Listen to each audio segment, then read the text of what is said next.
Magandang araw guys.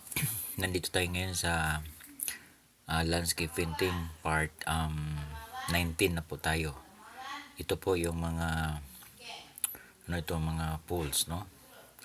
Ito ay mga water pools po. So ganito lang po yung gawin natin, madali lang ito. So wag na yung white, no? Gawin natin doon lang tayo sa likod, black na lang kung maaari.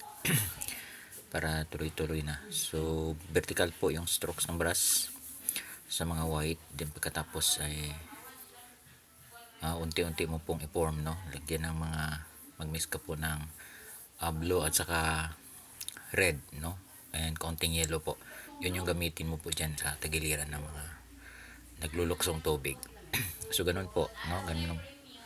Ganun po kadali. Okay, so ganun. So yun doon sa likod ay magiging yan, magiging ulap yan, no? Mamaya.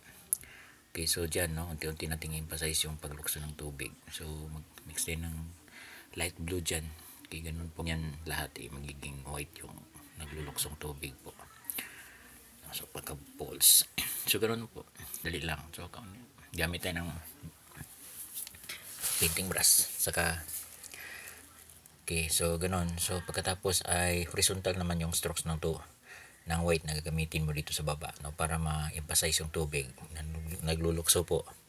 Okay, so ganun po. So dahan-dahan, pa konti-konti ay na-emphasize na yung pools. So ganun.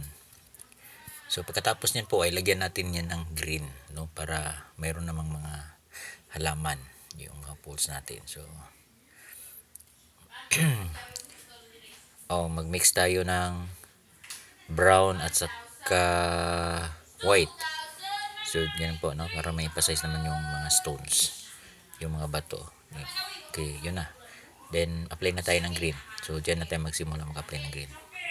So ganun po, para makikita po yung mga kahoy diyan sa tagiliran po, kasi wala po wala kasi mga water falls na walang mga kahoy. So ganun. So madali lang po. So sana ay magkaroon kayo ng mga idea dito, no. Paki-follow at paki-share po itong mga video natin. Ito po ay mga simple na mga technique lang po na gusto ko pong i-share. So sana po makakuha kayo ng mga idea dito, no. So madali lang po. So ganun, sa simula hanggang sa pagtapos, kita nyo naman kung paano ginawa.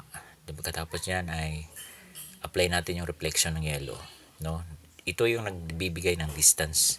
Ito yung magbibigay po ng distance. Kung tingnan nyo ay galing dun sa malayo, napapunta dito sa malapit. Itong pagpapalitaw po ng mga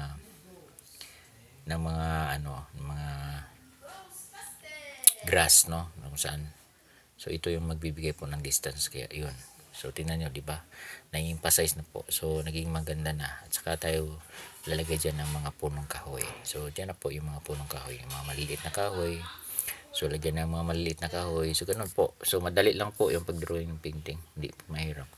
Sana po nakakuha kayo ng idea dito sa ating landscape, no, part 9. Technique on drawing landscape painting part 19.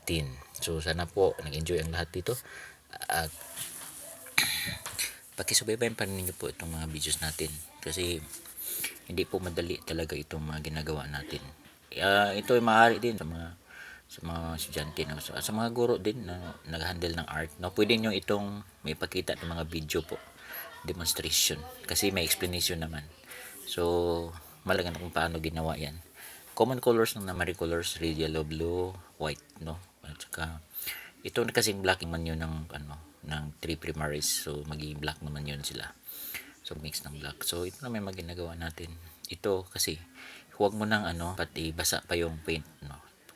Tuloy-tuloy lang yung pagtrabaho mo dyan. Okay, so mata ng malaking kahoy isa dyan, para naman mang contrast of colors, para maganda tingnan. So yung malaking kahoy, so pagkatapos ay i-sheet natin yung mga dahon. So since na pula naman yan, so yun po, so maganda. So sana nag-enjoy ang lahat. At huwag niyong kalimutan po, no, na i-share po itong mga videos natin.